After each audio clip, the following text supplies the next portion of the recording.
අපේම රටේ දැනුම තියාගෙන අපේම රටේ ක්‍රමවේද තියාගෙන පාරම්පරික ක්‍රමවේද තියාගෙන දුක් විඳින මිනිස්සු ලක්ෂ සංඛ්‍යාත පිරිසක් ඉන්න නිසා අපි ඔබව දැනුවත් කරන්නේ ඒ රෝගාබාධ වලින් මිදෙන්න.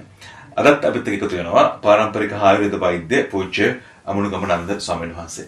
හැමදෙරෝනේ අද අපි කතා කරන්න හිතුවා අර උකුල් සන්ධියේ ක්‍රියාක්‍රමයේ අපහසුතාවය ගැන බොහෝ දෙනෙක් කියනවා. මේක හරි අමාරුයි වැඩ කටයුතු කරගෙන යාමේදී කියන කාරණාව. මේකට හේතුව මොකක්ද? අවදානමක් තියෙන රෝග තත්ත්ව. අනිවාර්යයෙන්ම. ඒ කියන්නේ උකුල් සන්ධිය දිරුවා කියන්නේ ගොඩක් දෙනෙක් දි รา පත් වෙලා කියලා කියන්නේ. ඉතින් බහුලතාවයෙන් අපි දකින්නේ කාන්තාවන්ට තමයි මේ රෝග තත්ත්වය තියෙන්නේ. වයස්ගත වීමත් එක්ක සාමාන්‍යයෙන් අවුරුදු 60ක් 65ක් වෙනකොට අපේ ශරීරයේ තියෙන දුර්වලතාවත් එක්ක ඇද වැටීම් මෙහෙම වෙනවා. ඉතින් ඒත් එක්ක උගුර කඩා ගන්න අවස්ථා බහුලව අපි සමාජයේ වාර්තා වෙන අවස්ථා තියෙනවා. ඇත්තටම අපි ඒ ගැන පුද්ගලයා හැටියට අවධානය යොමු කළ යුතුයි. මෙවැනි රෝගයක් ඇති වෙන්න කලින් අපේ රටේ සෞඛ්‍ය පද්ධතියේ තියෙන දුර්වලතාවයක් ඇත්තටම දියුණු රටවල් වල මිනිස්සු මේ සෞඛ්‍ය පරීක්ෂණ වලට යොමු කරනවා. සාමාන්‍ය අවුරුදු 40ක් විතර වෙනකොට තමන්ට තියෙන රෝග අවදානම් මොනවද කියලා හඳුනා ගන්න යොමු කරනවා. නමුත් අපේ රටේ සෞඛ්‍ය තත්ත්වය අපි නිදහස් සෞඛ්‍යයක් මුක්ත වින්දට එවැනි අඩුපාඩුකම් තියෙනවා. ඒවත් ඇත්තටම සමාජගත විය යුතු කාරණා. මොකද මිනිසුන්ට ලෙඩට වේද දෙන එක විතරක් නෙවෙයි මිනිසු නිරෝගීමත්ව පවත්වාගෙන යන්න නම් නිසිකල් බලධාරීන් හැටියට අපි වෛද්‍ය ශාස්ත්‍රයේ ඉන්න අය හැටියට ඒ රෝගීන්ට ඒ දැනුමතු ගන්න ලබා දීලා අවුරුදු 40ක් විතර වෙනකොට තම මොන විදිහේ අවදානම් වලටද ලක් වෙන්නේ කියන කාරණා පිළිබඳ పూర్ව පරීක්ෂණ වලට ලක් වෙලා ඒවා ලබාගෙන අපි ඒවට අවශ්‍ය කරන විකල්ප තමයි ඇත්තටම හොයාගෙන යන්න ඕනේ. අපේ ආහාර රටාවෙන් සහ අපේ දෛනික විහරණ විදිවලදී අපි ඒවට හරියන විදිහේ මේ ප්‍රතිකාරات එක්ක තමයි අපේ ජීවන රටාව පවත්වාගෙන යන්නේ. එහෙම නැතිකම අපේ රටේ තියෙනවා. ඒ නිසා අපි බහුලව දකින තත්ත්වයක් තමයි අපි නොදැනුවත්වම අපේ උකුල් සන්ධිය දුර්වල වෙනවා, දි รา පත් වෙනවා.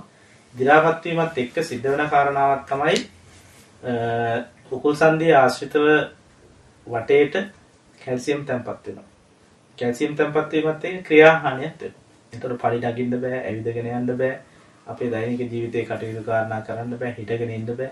මේ වගේ විනාඩි කිහිපයක් වාඩි වෙලා හිටියොත් නැගිටින්න බෑ. ඒ විදිහේ ලොකු අපහසුතාව ගොඩකට භාජනය වෙලා තමයි ඒ කාලේ ඉන්නේ.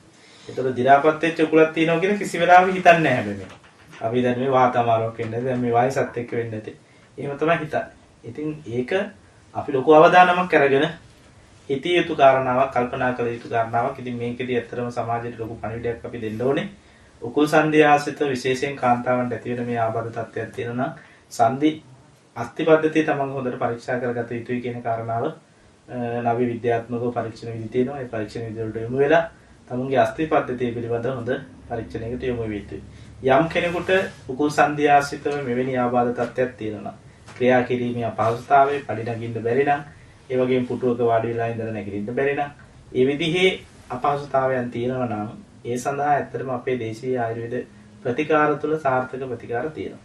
කැල්සියම් තැන්පත් වෙලා උකුල ඝන වෙලා තියෙනවා නම්, උකුල් සන්ධිය දි รา පත් වෙලා තියෙනවා නම් පූර්වයෙන් අපිට ප්‍රතිකාර කරන්න පුළුවන්. වැටිලා කෙල්ල බෙදලා යන්න කලින් අපිට ඒවා නැවත පෝෂණය කළ දෙන්න පුළුවන්.